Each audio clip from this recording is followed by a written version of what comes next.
All right, guys, welcome back to the Agent Investor Podcast. I've got a special guest here, Jessica Wilkinson. Welcome, Jessica. How's everything going today? Hey, Tom. Thanks for having me on. It's going well. It's hitting the ground running as usual. Awesome. So yeah, like we kind of talked about before we actually got going, obviously we talked about the purpose of the podcast is to tell stories about successful agents who have already invested. And your comment to me was that you shout that from the rooftop every single day. So I'm excited to kind of hear your story because we didn't get into that. So why don't we start there? Like, can you kind of give us a background about like when you got into real estate, like when you started investing and stuff like that? Yeah, sure. No, you're right. I mean, anytime anyone asks me what I do, I'm like, oh, this is my moment to share. And I can't wait to influence somebody else to do what I do. But it's not usually, asked in the form of you're an agent and investor. It's when I tell people what they do, they're like, oh, wow, that's interesting. So how I got started in it, I mean, this is my third career. I was in the Corps for 8 years. And then I was a court reporter, stenographer in the Superior Court for 10 years. And when I retired from injury, I had a whole year to think about what I wanted to do with my life. And real estate kept coming back up and back up. And, open houses were always something I would go kick around. And I would think, man, these flippers, I wonder how they're doing what they're doing. They're turning around really crappy products and making a ton of money. I wonder if I could do that, so just kind of dabbling it a little bit. And then when I just decided, I was like, I'm going to get my license and kind of figure out this real estate situation.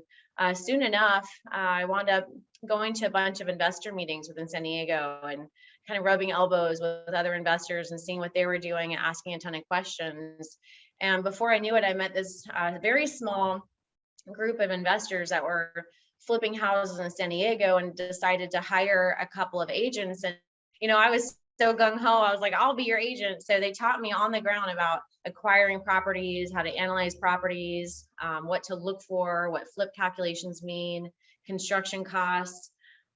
So one thing led to another, and I just figured I can acquire properties. I know how to talk to sellers. I'm putting it in front of the investors, so I'm meeting buyers, and I'm designing them at the same time for them. And they're the ones making profit. So eventually it was just time to go on my own. It was about, I say eventually, but it happened really fast. Within about a year, I was ready to fly.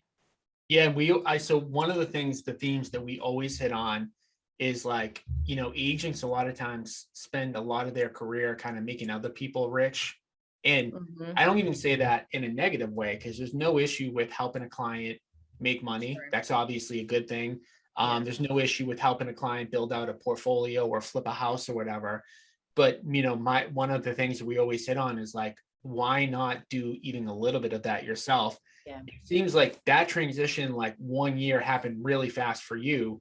So when you did get your license and you started, were you thinking right out of the gate, like, I want to invest, or did that take a little bit of time? No, I always knew I wanted to invest in real estate in one form or fashion. And I should probably sell this for a little bit and, stockpile a little bit of cash. I was thinking very traditional methods. And then, the first couple of commissions came, I'm like, man, by the time I pay Uncle Sam and I pay marketing expenses, how am I ever going to save $100,000? So as most people do, they go on Google, how to start investing in real estate. And then I was starting to question the investors I'm with. I'm like, they just bought another $1 million property and another $1 million property. And I would just get in the dirt with them and just ask questions and say, how are you buying properties around San Diego? Like, are you writing checks? It says cash on the offer. Where are you getting the money? So I would just start asking questions and realizing, dude, they're not selling houses at $15,000 commission checks and saving for 20 years. They're not even spending their own money. So that's where the light bulb and the bells were going off, going, okay, I love real estate. I know that. But if I'm doing the math here, I won't get my first rental property for 10 years. And these guys are buying 10 at a time. So I'm going to take a little bit of this information that they're giving me. And like that year of education with them was huge, because it kind of gave me the kick in the pants to say, I can get a hard money loan. I can still sell real estate and save it and put it into marketing and whatnot. But at the same time, I can build my portfolio much faster if I take some notes from these, well-educated and well-versed investors around me.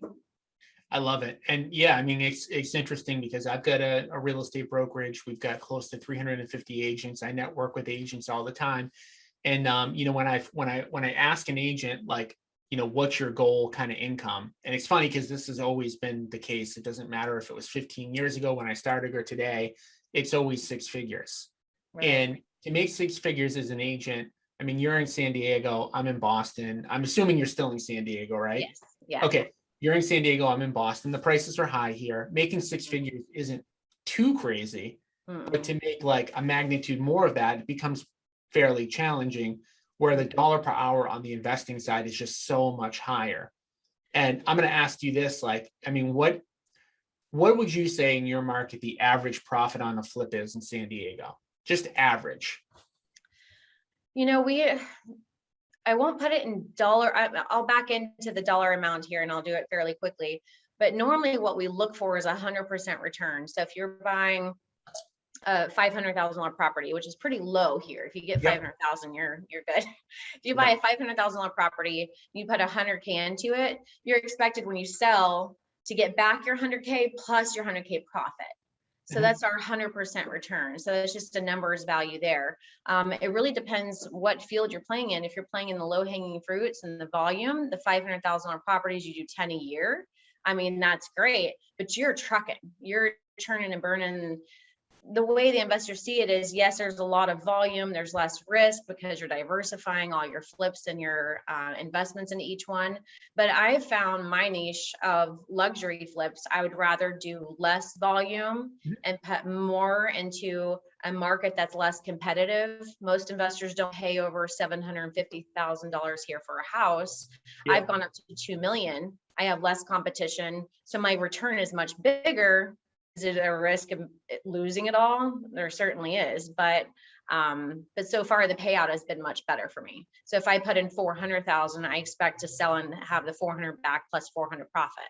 Yeah. So I can make more with less work, higher risk, but I'm not churning as much. Yep.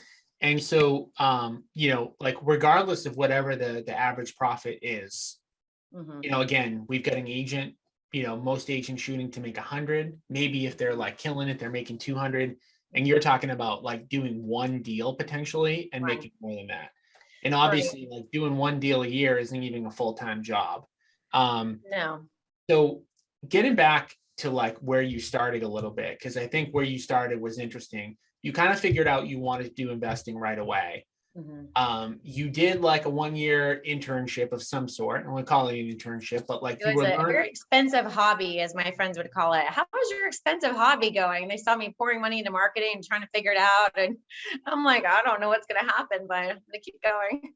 Well, you got yourself around other people that were doing it. And that's another theme that we always kind of like preach and talk about. And it's a very common thing for most of the guests to have gotten around other people that were doing it. Now, you said you networked your way into that group. Can you just elaborate a little bit on how that happened? So my first brokerage I was with was just by happenstance. I had my license for about a year, wasn't sure what I was going to do with it, still enjoying the downtime and being at home and kind of in a frozen state. But I wound up joining this really small mom and pop brokerage in my community just because, I knew the people. And I asked a lot of questions. Hey, how do I get into investing? They're like, I don't know, go figure it out. And I said, well, how do I market myself? And say, I don't know, go figure it out. So one thing led to another, and I'm looking up, meetups, because that's all I knew in my community about how to meet other people with common interests. So I'd go on meetup.com, investing in San Diego, and I found all these different groups, and I just joined all of them.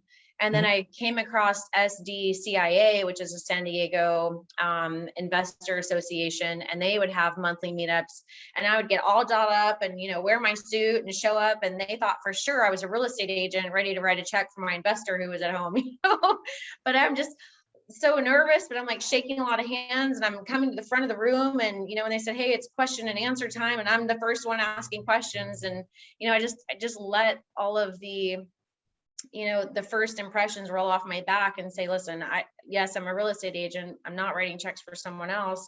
I want to do this. And I'd have to get over some of the insecurities that maybe I'm in the room with too big of players and I'm never going to do it, so I got over that insecurity pretty fast because my goals were so much bigger. Yeah, I like the insecurity thing because everybody always says that. And I felt that. And as I started doing it, I always tell people like, Like I used to, I was doing a lot of speaking like a couple of years ago, teaching people how to invest in my market. And what I always used to say to people is the thing that I realized after doing it for like 5 or 6 years is you think that you're so out of place and that those people are so much better than you. And then you start to get around them and you're like, wait a second, Uh-huh. like this is just a regular person that like, yeah, like what they're doing is super impressive, but they themselves necessarily like aren't that much, different than me. And what I would always say is like, if you mixed up a bunch of successful investors with a bunch of people who have never invested, and you walked around and you just talked to them for like 2 minutes, you wouldn't be able to tell the difference. Mhm. Um, so yeah, I think that's one thing that people always struggle with is like, oh, somebody's an investor, and automatically the perception is somehow like they've done something or they are something that's like a lot above what you are, which is just not the case. And I'm sure that, like your story is similar where you walked in, you felt like that, and you're like, wait a second, I can Yeah. do this. It took a little bit of time. I don't know, I would say several months of going and just starting to strike up conversations with people left and right of me. And then you're right. I quickly realized all of these people are in the same room because they want to learn too. The uber successful ones, are not the ones that are here asking questions. They've already got it figured out. Yeah. They're at home doing their own business. They're busy, but the people are wanting to learn and absorb and to network. They're here just like me.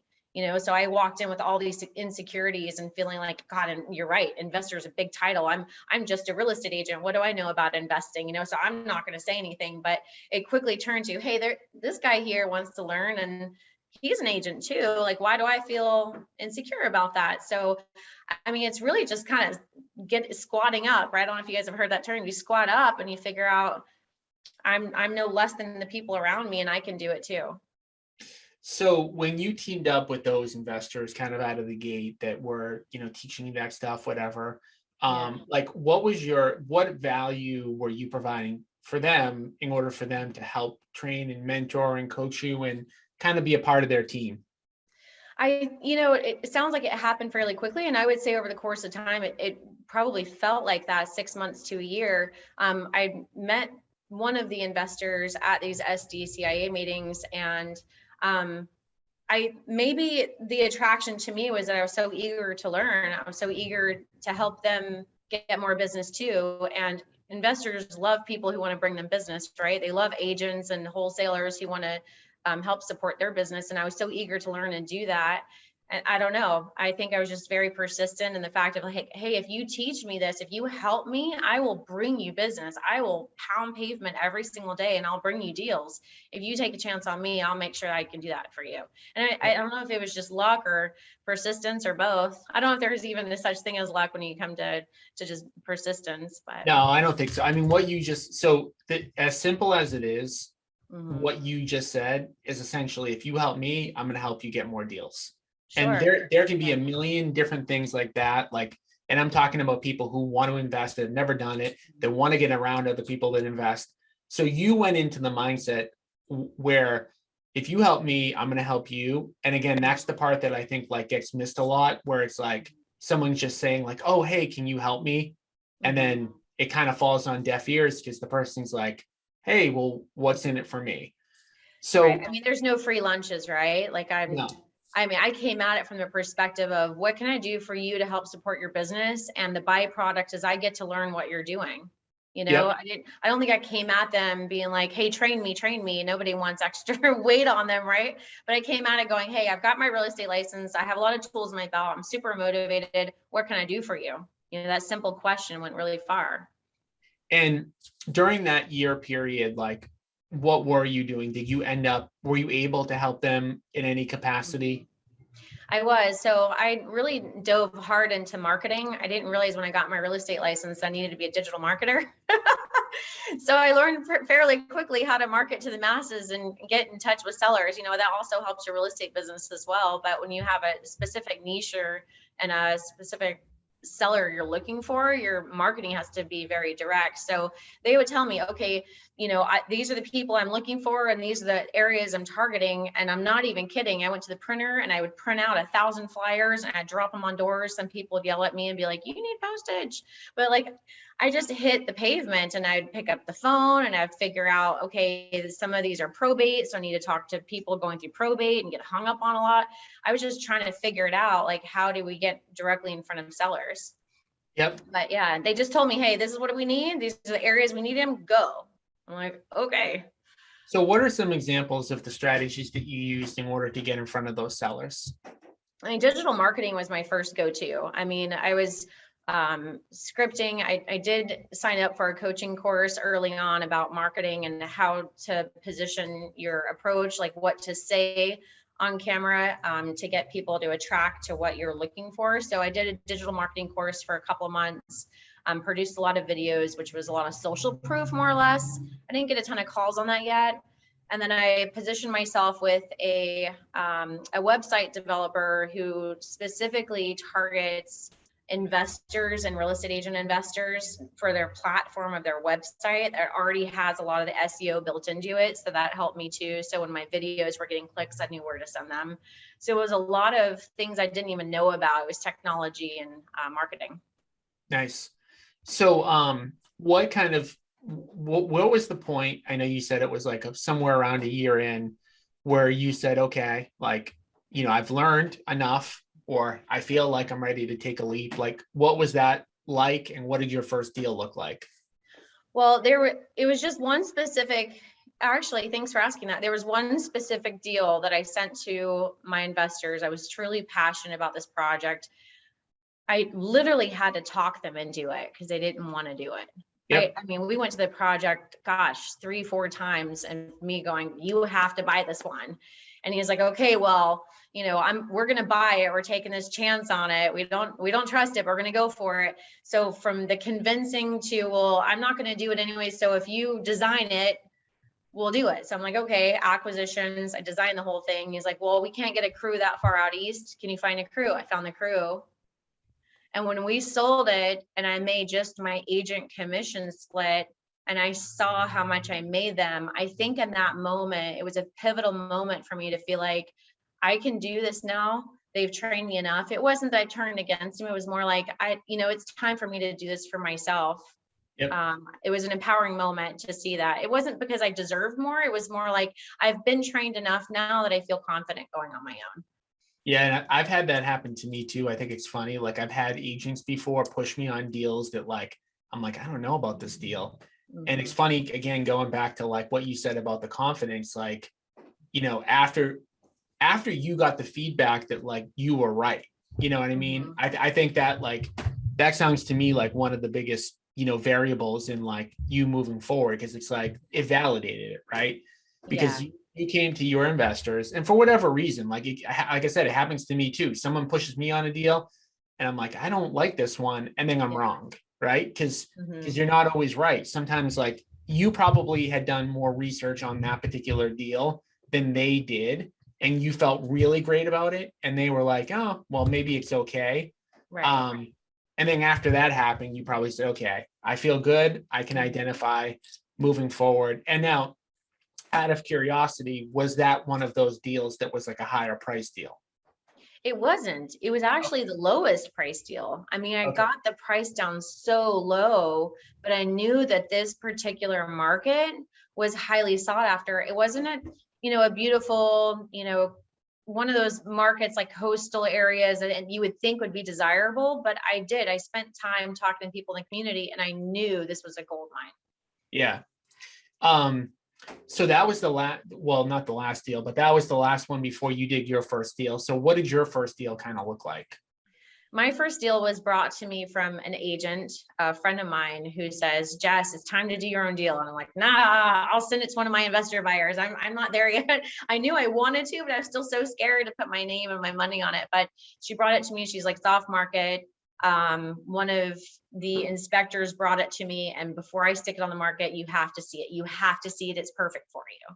So I went and toured. I'm like, oh, I could totally do this. But, I'll tell you what, I think the scariest moment was picking up that phone and getting a hard money lender to believe in me as a first time flipper, that I could use their money and pay it back. It was more like, hey, I'm credit worthy. I can do this. Taking that leap and making that phone call was the hardest part for me. Yeah. But that was my first deal. So the other thing that we talk about a lot on this show is like agents always have an advantage with investing. And a lot of the advantages that they have, they take for granted. And one of those advantages is getting deals brought to you before anybody else does. Yeah. So, your market is highly competitive, as is mine. Getting deals off market for investors is like, it's the end all be all. Like, yeah, you can do deals on the MLS, but it's very hard. So as an agent, because you were in the business, you had a deal brought to you. And safe to say that if you weren't an agent, that deal would not have been brought to you, right? That's 100%. I mean, the tools that we have as agents are bar none better than not being licensed. I mean, that's just for our arena. I know there's lots of wholesalers, investors out there that aren't licensed that make it just fine. But I tell people all the time, I say real estate has been and always will be about your relationships. That's it. I mean, business to get done is your relationships and how you've built them and how you've networked and how you've savored those friendships, and protecting your relationships in real estate will just help boost your business no matter what. So like, I spend a bunch of money in marketing to go direct to sellers. And I was talking to one of my friends that's in Washington, D.C., and he does the same volume I do. I said, oh, how much do you spend on marketing? He's like, zero. I said, how are you spending zero? And he said, my whole deal flow is agents. And I have a whole network of agents that I basically stay top of mind with, kind of like that's his sphere. That's the people he's staying top of mind with. And he pays nothing for marketing. And I said, that's amazing. Because I get deals brought to me too by agents, but like it's a fractional percentage, but it's crazy because like you could eliminate the need to have a really high powered, marketing budget just by having those relationships. Right. So my marketing expenses have reduced dramatically since my first year of investing, and I'm only in year 4. I mean, it doesn't sound like very long. It feels like a long time, but in the grand scheme of things, 4 years isn't that long. And I went from $100,000 in marketing to 25. And it's because I've taken the time to have lunches, to shake hands, to show up to caravans, to listen to the coming soons, to log on to Facebook and see buyer needs. That's how you get your buyer clients, and just helping other agents on social media when they have a question. Like, it's just all of everything counts, and they remember you. And that's the part where, like, sometimes I make the mistake of talking a lot about having a marketing budget and the importance of it. And I think, again, like going into it as an investor, as an agent who maybe doesn't have a bunch of money to invest in marketing, like it doesn't need to be that way. Right. And, it doesn't. It doesn't. So I have to be careful about that myself when I'm talking to people. But so you did that first deal. I'm assuming was it a successful deal? It was very successful. Yes. And the agent who brought it to me, obviously she listed it. Yep. So it worked out, and I got a little taste of it, and I thought, oh, this is addicting. I'm going to go out and find my next deal. Well, that's what, like, we always say, like, just do one. Just do one deal. Like, I don't care, what happens, do one deal, buy one apartment, flip one house, do one investment deal, and you'll never look back. So now what made you shift? Like, at what point did you shift and say, I want to do like higher end and get into that like niche? It wasn't a decisive moment exactly. It was more, I had an agent within my brokerage, again, one of those just connections, and he's a top wholesaler here. And he says, hey, Jess, I'm curious if you're interested in this property down in Bankers Hill, which is a prime location. It's a Craftsman. You'd be perfect for it. It's just cosmetic. That's what I thought when I walked into it. Never really ends that way, but I walked through it and I just fell in love with the property. And of course, I analyzed my numbers, crunched my numbers, had a best educated guess I could on this thing. And it went from, my first purchase and flip that I did was $600,000 buy-in. This one was $1 million. He goes, we don't have that many people who are willing to buy $1 million house. So I was thinking to myself, I'm like, well, it's just a number, because if I'm just doing 10% down, that's not that big of a jump. And if my return is 100% versus 50%, why wouldn't I do that? So it was just the numbers in, numbers out game of, I can turn this property around, and this design really speaks to me. I have to have it. Yep.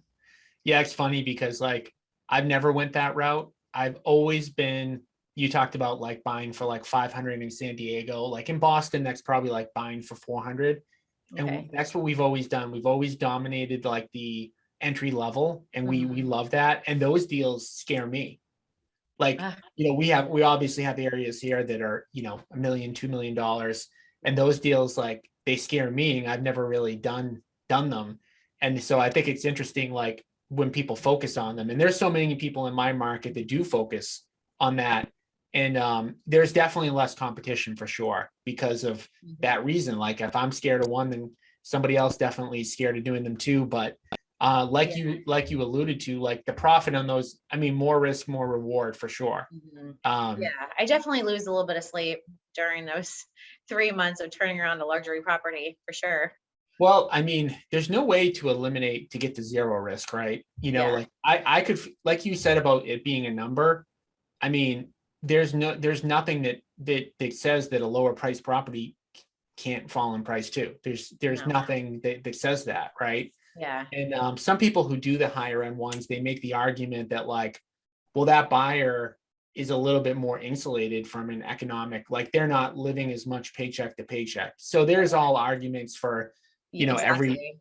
every different point of the market. But so would you say at this point that like you're exclusively focusing on those type of deals? Like you're only looking for like the $1 million plus ones? No, I wouldn't say that. I think I analyze each one of them as they come to me. And, we've had some deals come to us in a lower market, but knowing that it sells quickly. And I really see how much I have to put into the property and how quickly I can sell it versus the luxury market and the risk. It really is each one I analyze in its separate format. But I just happen to really love the luxury design. I feel like the buyers really appreciate all those extra touches, so I weigh that more. But when it comes to flipping and analyzing if the deal is a go, I look at it from just money in, money out at that point. Yeah, well, I think that's another interesting point about the luxury that, like for us, we are not equipped to do. Like I'm not a design person, so I think that matters a lot in the higher price too. So I think that's the other thing about investing, like finding the niche that like you love and you're passionate about. Like I'm not passionate about design, so it would probably show, in those properties. I mean, it really does. I have investors I've worked with that now invest with me into bigger properties, and they've done some on their own. I'm like, oh, I wouldn't have done those Chinese prefabs in a $2 million house. And the buyers will tell you, buyers are specific. Buyers in that market, they'll notice, they'll see it, and they won't love it as much. So it's very specific. I would say that anyone can flip a house. You have to decide what you're good at and make sure that niche applies to that, 100%. I'm not good at letting go of design. I'm just not good at it. So the 600,000, I'm going to put too much money into it. And I won't get it back because buyers at that level don't care as much. And I'd be like, oh, dang, that was marble. Yeah. I mean, like if you're like me, like I didn't grow up like that. So like for me, like I might not even notice, which is like, I'm in the business, but I'm not paying attention to those exquisite detail type of things. Yeah. And you won't get your money back. I wouldn't get my money back out of it. And I would wind up losing in the lower market, which is, a weird catch-22. The lower I go, the more I spend still. And my margins go down. So I'd rather come up to a higher luxury market. There's less competition. I know I can put my design in it, spend more time, and the buyers will love it. So one thing that, is inherent in this conversation is just being a student of your client. Yeah. And, if you're investing, if you're owning rentals, your client is your tenant. If you're flipping, your client's your end buyer, and knowing that person, knowing what they want and giving them the product that they want. So obviously it's coming, across loud and clear that you are a student of the market that 100%. And I think that's the other important thing that also gives you confidence, but more importantly, gives the market kind of what they want. Mhm. So you've only been doing this for 4 years. You've done a lot in 4 years. Yeah. You did do it fairly quickly. Now, what would you say to the person that has been a successful agent for a while, that's been sitting on the sideline and knows they want to invest, either to buy a property to flip or to buy a property to hold? Like, what's the biggest piece of advice you could kind of give to them? I would say that my biggest piece of advice would be to silence the fear, because there's that fear of losing, that fear of it's not going to work, the fear of I'm not good enough or I can't do it. I think the fears really drive people's decisions. So I would say, if this is something you really want to do, silence the fear and do it. But surround yourself with people who are, and it's a little less scary. Yeah, I definitely think that getting around other people is Mhm. critical. It Surround happens. yourself with other people who are investing or doing what you want to do. Surround yourself with that crowd that you need Mhm. to be in. I love it. Um, any big like future goals in the next few years that like you're looking to achieve? Oh man, Or do you that's take a it like one Pandora's property at a box right time? there, Tom. Oh yeah, no, it's goals are like, we set goals, we set 10-year, 3-year, 1-year goals. We follow a methodology called traction, and it's tough. Yeah. It's tough. It's probably the number one most difficult thing that you can kind of even guess at. So I guess, what do you want to do? Like, what's on the horizon for just some ideas of stuff that you might be thinking about? Well, I mean, it may sound cliche, but with where the housing market's going, I mean, multi-units are a hot topic right now. We're in what's called like the sandwich generation, right? You're taking care of your aging parents and you also have children. So we're considered the sandwich generation. So to me, I'm thinking for our generation of the baby boomer parents, multi-unit housing is on the forefront of our minds. So investing in multi-units is number one. And then number two, personally speaking, not just for investing in return, but personally speaking, I'd love to own some commercial buildings. I'd love to tap into commercial for long-term generational wealth, buy and hold of commercial, whether it's apartment buildings or actual industrial commercial buildings. I feel like that's really where I'm going. Nice. Yeah, I love it. Well, you've done a lot, you've accomplished a lot. I want to congratulate you on that. And I appreciate the time for you to come on. And like you said, scream from the rooftop about the stuff that you're passionate about. The passion definitely comes through. You can see that. And it's exciting to see what you've done in such a short period of time. Thanks, Tom. Well, it was such a pleasure coming on here. And I hope that somebody out there got a couple of golden nuggets. And if they're afraid, just squat up, jump out there, go do it. Yeah, no, they Yeah. always do. I mean, again, it's just a matter of like taking action is the number Mhm. one thing. Yeah, So just get over the fear and just do it. Just one deal at a time. Just get your one deal. I love it. All Thanks, right. Thank Tom. you. Thank you, Jessica. And guys, we'll be back again next week with another guest on the Agent Investor podcast. I'll see you guys next week. Thanks for tuning in.